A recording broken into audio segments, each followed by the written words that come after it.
How's it going, YouTube? My name is Eric. I run a small 3D printing business called Dub Design, and it runs out of my small home office in the basement.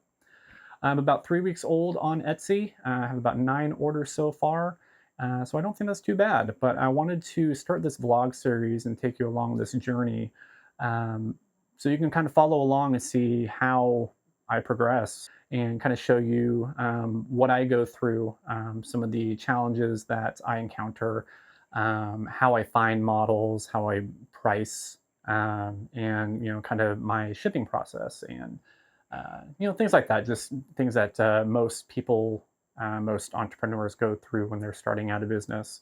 So, like I said, I'm only 3 weeks old, very, very new to the game. My Etsy shop has about 9 sales, and that's all to say I don't really know a whole lot. I've learned a lot though from watching other YouTubers and how they've started their businesses and the things that they do to drive sales, drive growth, and I think that's all very important and very good information. So as I start my journey and things that I learn along the way, I kind of want to impart that information out to others who may want to also go along this road, because 3D printing is really cool. There's a lot of things that you can do with it, and I've had a 3D printer since 2019. It was my first one. It was an Ender 3. It's down underneath the other ones. It doesn't work anymore. I've tried the motherboard, I think, but it was really awesome, and I got my feet wet. And I kind of fell out of 3D printing for a few years, right? And it was just so slow. It was kind of costly. Things failed a lot. And if you've ever used an Ender 3, that's kind of par for the course. You have to do a lot of tinkering. But when I finally started watching some of these other YouTubers and vlogging, I noticed that there are a wealth of there's a wealth of information. Now there is a breadth of different types of printers on the market nowadays. One I have here is my Bambu Lab P1S with the AMS system, and then behind me here is the Creality K1 Max.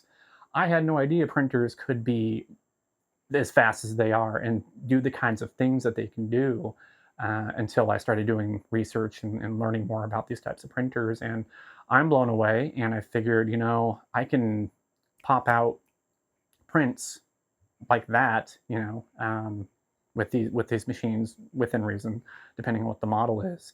But there are also a lot of people, a lot of people that want to buy these things that you can print, especially if you can't get them on marketplaces like Amazon or in superstores or whatever. So I looked around at different types of storefronts. I first started at Shopify. Didn't really go anywhere. Didn't really understand how to use it. But the biggest barrier to that, I think, was that they don't drive people to your store. You have to do all the marketing yourself. And being a brand new business owner, I don't think that that's something that I want to take on. So I was looking at other alternatives, and I had used Etsy in the past. I remember buying a Christmas card. This was back in like 2018. Bought a Christmas card, custom made, and had that shipped out, and that was the extent of my use of Etsy. I figured that it's mostly for like arts and crafts, and I didn't know the types of things that you could actually buy on there because I never really bothered to look. But then doing some searching, and I found that you could sell a lot of things on Etsy. So I figured, hey, why not? I'll go ahead and give it a shot. So yeah, I opened up my Etsy shop, like I said, 3 weeks ago. I've done 9 sales so far, and my bread and butter right now is doing custom orders or custom on-demand printing. That's the majority of my sales, and then I do have other things in my shop that I have modeled. One is a set of stove locks. I don't know if anybody has ever I have a few here. If everybody has children or pets, but if you have like a gas or electric stove that has knobs on the very front, you probably know how easy it is to turn those on. So I designed some locks that actually slide behind the knobs and prevents them from being pushed in or turned. So they lock the knob in place to prevent accidental ignition. I thought that was really interesting. And the reason why I did that was because we had a kitten not too long ago that decided to, while I was out of town, my partner was here, decided to get up and play around on the stove. Somehow the cat turned on the gas stove. He woke up to smelling carbon monoxide. Very bad. So designed those locks, put them in place, and it's not going to ever be a problem again, right? You can't turn it on. Now, they're super easy to remove. They have a tab on top, pull them out, and yeah, you can use the range like normal. So I was really proud of that. I did all the modeling in Fusion 360. That was really cool. Got those printed out. Did, I think, 4 or 5 different prototypes, testing it out. Put them up on my Etsy shop. Haven't sold any yet. Hopefully those will start taking off in the new year. But I think those are really a very important print and something that a lot of people could use. So apart from that, I have a bunch of other things that I have found that are under Creative Commons attribution licenses. A bunch of I haven't even gone into like the dragons articulated figurines, just because that's just so oversaturated on Etsy. There's no way that you'll be able to make a profit with something like that. At least I'm not starting out with low volume like I am.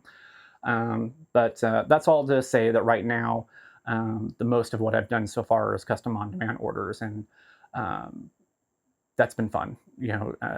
Getting design requests from people who have pre-modeled files and they need alterations. I can do some of that, and getting it printed out, shipped out to them, and they love it. They're so excited that they had something created for them that they can't get anywhere else. So that's something that I really enjoy, really like about this type of business.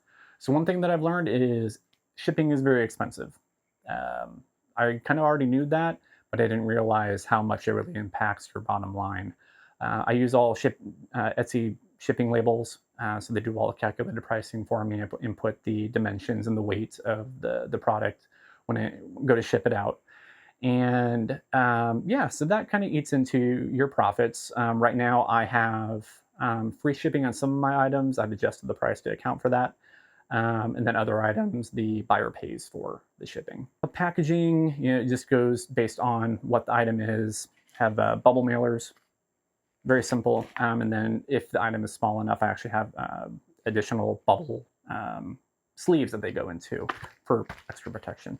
So yeah, like I said earlier, I have 2 printers, my Bambu P1S and my Creality K1 Max. I'm using the Bambu a little bit more often than the Creality, just because I feel it's a lot more reliable. But the K1 Max is still a very fast machine and still very capable. But of course, I can't do multicolor like I can with the Bambu. So I think that probably about wraps it up. I think for a first vlog, I think covered a decent amount of information. I'm going to try and do these pretty regularly. I'd like to hopefully get one out at least every couple days. Just depends on how busy I am. I do have a full-time job in addition to this, so this is not my main gig, but it is something that I would like to grow this year. If there's anything that you would like me to discuss or talk about based on my experiences so far, please feel free to leave a comment, and I'll address it in my next video. And yeah, I think that about does it. Thank you very much for watching. And if you enjoyed this content and you want to see more, please leave a like, subscribe, and I will see you in the next one. Bye for now.